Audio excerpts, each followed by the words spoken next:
तो क्या बीजेपी में लगातार दरकिनार किए जाने के बाद स्मृति ईरानी कांग्रेस पार्टी में शामिल होने की तैयारी कर रही हैं? दर्शकों, स्मृति ईरानी के राजनीतिक भविष्य को लेकर इस वक्त कई सवाल उठ रहे हैं। जहां एक तरफ उन्हें लोकसभा चुनाव में हार के बाद लगातार दरकिनार किया जा रहा है, तो वहीं वो राहुल गांधी की तारीफ करती हुई भी नजर आई थी। उसके बाद से सवाल उठने लगे कि आखिर स्मृति ईरानी के मन में चल क्या रहा है। ये वही स्मृति ईरानी है जो पानी पी पी कर राहुल गांधी के खिलाफ और पूरे गांधी परिवार के खिलाफ किस तरीके से बयानबाजी करती थी, और कहीं ना कहीं उनका प्रभाव भी देखने को मिला था।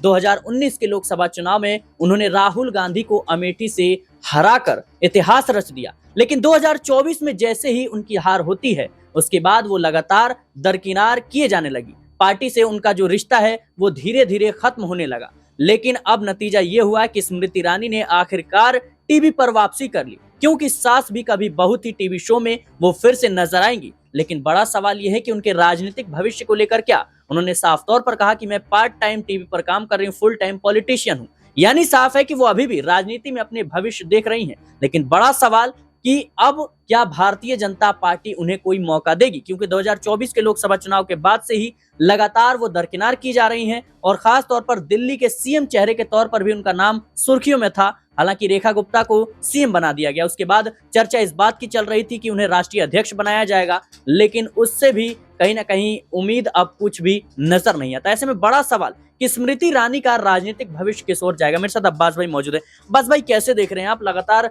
चर्चा ये चल रही है, कयास लगाए जा रहे हैं कि स्मृति ईरानी कहीं ना कहीं कांग्रेस पार्टी का भी हिस्सा हो सकती है, क्योंकि लोकसभा चुनाव में हार के बाद लगातार उन्हें बीजेपी ने दरकिनार करने का काम किया है। देखिए सिराज भाई, अगर स्मृति ईरानी की बात करें तो बिल्कुल जिस तरह से आपने बताया कि टीवी सीरियल से उनकी जिंदगी की शुरुआत होती है, मतलब जहां से वो ऊंचाइयों पर पहुंचती हैं। उसके बाद में 2014 के बाद से खासतौर से राजनीति में एंट्री करती हैं और बिना चुनाव जीते मंत्री बनाई जाती हैं। 2019 में तो इतिहास रच देती हैं। कोई उनके सामने अच्छे अच्छे जो थे अधिकारी नेता जो है आगे पीछे घूमते थे, उनका वो वजूद था पार्टी के अंदर, जो बीजेपी के बड़े नेताओं में उनकी गिनती शुमार थी। लेकिन 2024 आते आते जैसे ही उनकी हार हुई, उनका वो हाल हो गया कि शायद उन्होंने खुद ने भी कभी नहीं सोचा होगा। पार्टी ने उनको बिल्कुल दरकिनार कर दिया। किस लिए किया, क्या ऐसी बिना बिगड़ी, ये बात तो कोई सामने नहीं आई है। और देखिए, स्मृति ईरानी ने कोई एकदम से हार के बाद में जो है वो टीवी सीरियल ज्वाइन नहीं किया। आप देखेंगे 1-1.25 साल का समय बीत चुका है। स्मृति ईरानी ने इंतजार किया कि शायद उन्हें अब कोई पद दे दिया जाए, अब कोई जो है जिम्मेदारी दे दी जाए। कई राज्यों में चुनाव हुए, महाराष्ट्र में चुनाव हुए, हरियाणा में चुनाव हुए, उसके बाद में दिल्ली में चुनाव हुए। और जिस तरह से आपने बताया कि दिल्ली में सीएम की रेस में उनका नाम था, राष्ट्रीय महासचिव की रेस में उनका नाम था और अध्यक्ष पद तक की रेस में उनका नाम था, लेकिन कोई भी जिम्मेदारी उनको नहीं दी गई है। लेकिन जिस तरह से आपने बताया कि राहुल गांधी और कांग्रेस को लेकर लास्ट मोमेंट पर उनका जो रवैया था वो एक सॉफ्ट हो गया। जो पहले संसद के अंदर खड़े होकर राहुल गांधी पर दहाड़ा करती थी, सोनिया गांधी पर दहाड़ा करती थी, पूरी की पूरी कांग्रेस को लपेट देती थी अकेली, वही स्मृति ईरानी अब राहुल गांधी पर मेहरबान हो गई। और वो भी तब जब उनकी दूरियां बीजेपी से बढ़ रही हैं।